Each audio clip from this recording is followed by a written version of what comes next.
आज की पहली कैबिनेट मीटिंग में ही हमने अपनी ओर से आयुष्मान योजना दिल्ली में जो टॉप अप के साथ 5 लाख का टॉप अप जो हम दिल्ली सरकार की ओर से देंगे और 5 लाख रुपए केंद्र सरकार की ओर से दिया जाएगा, उसे सर्वसम्मति से पारित किया है, जो कि अपनी फॉर्मेलिटीज के बाद एज अर्लीस्ट लागू किया जाएगा।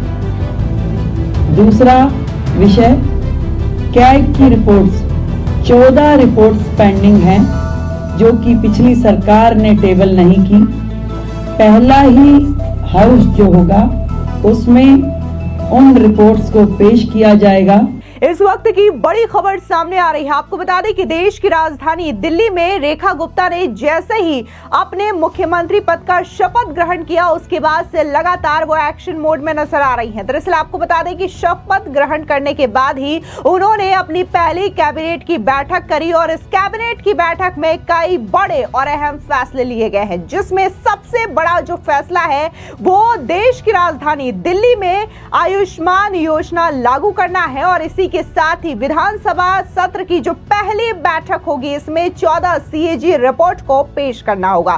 दरअसल आपको बता दें कि सीएजी रिपोर्ट को केजरीवाल सरकार की ओर से विधानसभा में पेश नहीं किया गया, जिसको लेकर के बीजेपी ने कई बार सवाल खड़े किए और साथ ही बीजेपी ने यह भी सवाल उठाए कि क्या यह रिपोर्ट इसलिए विधानसभा में टेबल नहीं किए जा रहे हैं क्योंकि इससे केजरीवाल सरकार के घोटालों की पोल खुल जाएगी। तो साफ तौर से ये जो बड़े फैसले लिए गए हैं, उसके बाद ये कहा जा रहा है कि केजरीवाल की आम आदमी पार्टी की सरकार में जो भी करप्शन हुए हैं, अब उसको डिटेल में खंगाला जाएगा और पाई पाई का हिसाब होगा। दरअसल दिल्ली में 27 साल के बाद बीजेपी का राज वापस आया है। रेखा गुप्ता ने सीएम पद की शपथ ली। 50 साल की रेखा गुप्ता दिल्ली की 9वीं मुख्यमंत्री हैं। दिल्ली की मुख्यमंत्री रेखा गुप्ता की अध्यक्षता में हुई पहली कैबिनेट की बैठक में कई महत्वपूर्ण फैसले लिए गए हैं। बैठक में आयुष्मान भारत योजना लागू करने पर मुहर लगी है, जिससे दिल्ली वासियों को 10 लाख तक का मुफ्त इलाज की सुविधा मिलेगी। इसमें 5 लाख रुपए दिल्ली सरकार और 5 लाख रुपए केंद्र सरकार देगी। साथ ही लंबित सभी सीएजी रिपोर्ट को विधानसभा में पेश करने का फैसला भी लिया गया है। आपको बता दें कि जब पहली जो कैबिनेट की बैठक है वो संपन्न हुई, तो उसके बाद खुद मुख्यमंत्री रेखा गुप्ता ने मीडिया से बातचीत की और उन्होंने जो जो फैसले लिए हैं उसको विस्तार से बताया। आप भी सुनिए। आज की जो कैबिनेट मीटिंग हुई उसमें हमने मुख्यतः 2 बड़े एजेंडास पे डिस्कशन किया और उन्हें पास किया, जिसमें सबसे प्रथम आयुष्मान योजना, जो इससे पहले की सरकार ने रोक रखी थी योजना। आदरणीय नरेंद्र मोदी जी, देश के प्रधानमंत्री जी ने पूरे देश में वो योजना दी, परंतु दिल्ली सरकार में आम आदमी पार्टी के चलते वो दिल्ली को योजना नहीं मिल पाई थी। तो आज की पहली कैबिनेट मीटिंग में ही हमने अपनी ओर से आयुष्मान योजना दिल्ली में जो टॉप अप के साथ 5 लाख का टॉप अप जो हम दिल्ली सरकार की ओर से देंगे और 5 लाख रुपए केंद्र सरकार की ओर से दिया जाएगा, उसे सर्वसम्मति से पारित किया है, जो कि अपनी फॉर्मेलिटीज के बाद एज अर्लीस्ट लागू किया जाएगा।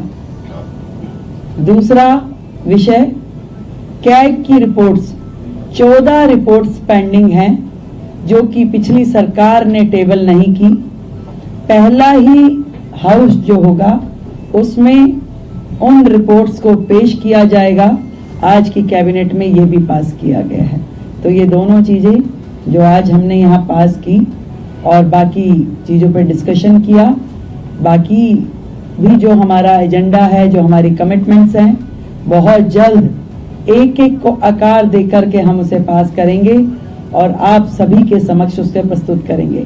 तो आयुष्मान योजना अब दिल्ली की जनता के लिए खुलने के लिए तैयार है और दिल्ली की जनता को मैं बधाई देती हूँ कि आपने भारतीय जनता पार्टी की सरकार जो दिल्ली में बनाई, उनके आते ही आप सभी के लिए आयुष्मान योजना, जो कि फैमिली भी और 70 साल से ऊपर के बुजुर्गों के लिए भी, दोनों योजनाओं को हम पूरी तैयारी के साथ उसको पब्लिक के बीच में लेके आने के लिए उसे अप्रूव कर दिया गया। Thank you. मैम, जो आयुष्मान योजना है 5 लाख का टॉपअप वो किस कैटेगरी को दिया जाएगा, उसका क्या प्रोसीजर थोड़ा ब्रीफ कर सकते हैं? जो कैटेगरी है इसके लिए आयुष्मान योजना के लिए वो प्रिसाइज है उसमें, और उसी कैटेगरी को वो दिया जाएगा।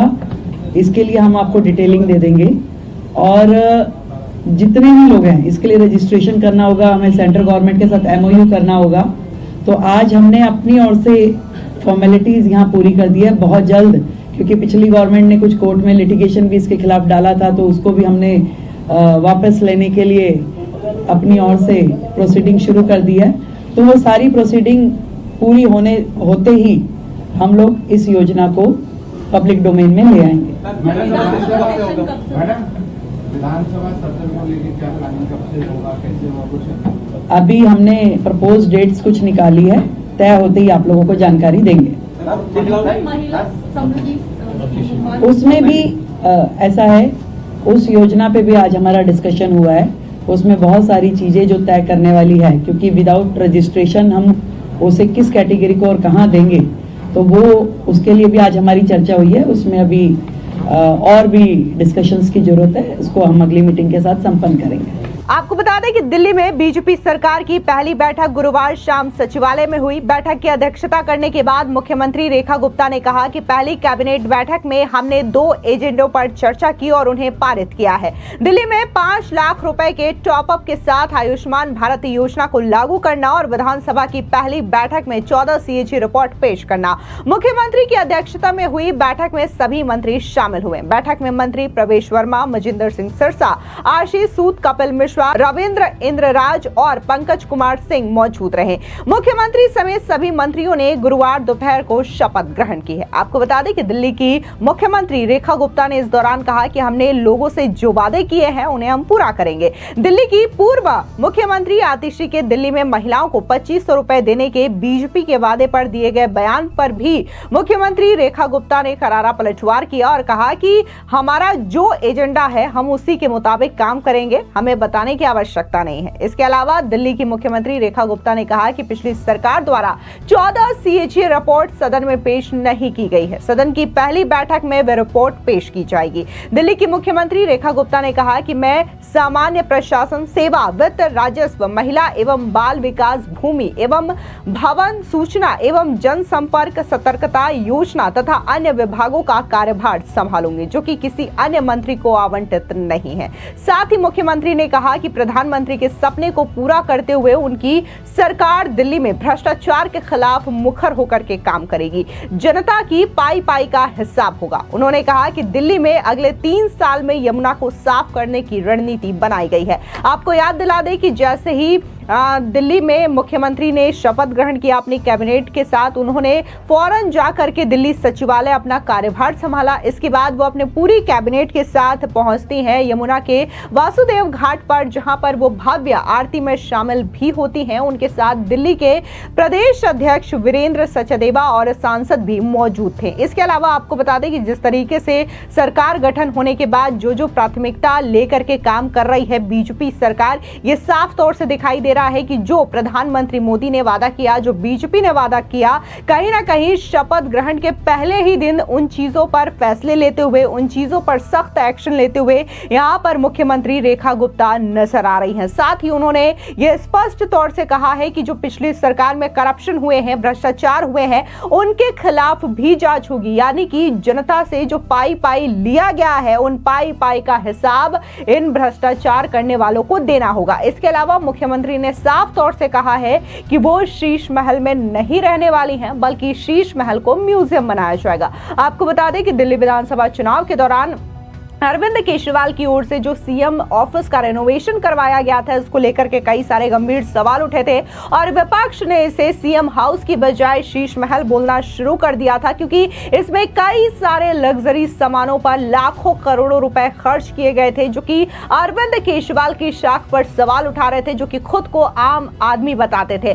और इसी वजह से बीजेपी ने यह कहा था कि जब भी वो सत्ता में आएगी वो शीश महल में नहीं रहेंगे, उनका कोई मुख्यमंत्री शीश महल पर नहीं रहेगा, बल्कि शीश महल को म्यूजियम बनाया जाएगा जो कि जनता के लिए खोला जाएगा और जनता इसमें रहेगी। जाहिर तौर पर जो वादे बीजेपी ने किए थे, उन वादों पर अब बीजेपी मुहर लगाते हुए नजर आ रही है। सबसे बड़ा जो मुद्दा रहा था आयुष्मान योजना, क्योंकि ये केंद्र की ओर से तमाम स्टेट में लागू किए गए थे, ना सिर्फ बीजेपी एनडीए बल्कि जो विपक्ष के राज्य है वहां पर भी ये योजना लागू है। लेकिन हम बात अगर दिल्ली की करें तो दिल्ली में ये योजना लागू नहीं थी। इसके बाद बीजेपी की सांसद बांसुरी स्वराज ने बकायदा दिल्ली हाईकोर्ट का रुख किया था और ये सवाल खड़े किए थे कि दिल्ली में अरविंद केजरीवाल की सरकार आयुष्मान योजना को लागू नहीं कर रही है, जिसके बाद हाईकोर्ट ने यह ऑर्डर दिया था कि जल्द से जल्द ये सरकार बताए कि आखिर क्यों वो आयुष्मान योजना को दिल्ली में लागू नहीं कर रही है और कब तक इस योजना को दिल्ली में आम आदमी पार्टी लागू करेगी। तब तक ये जो सुनवाई है उसके बाद चुनाव आ गए थे, जिसकी वजह से ये काम रुक गए थे। लेकिन फिलहाल बीजेपी ने वादा किया था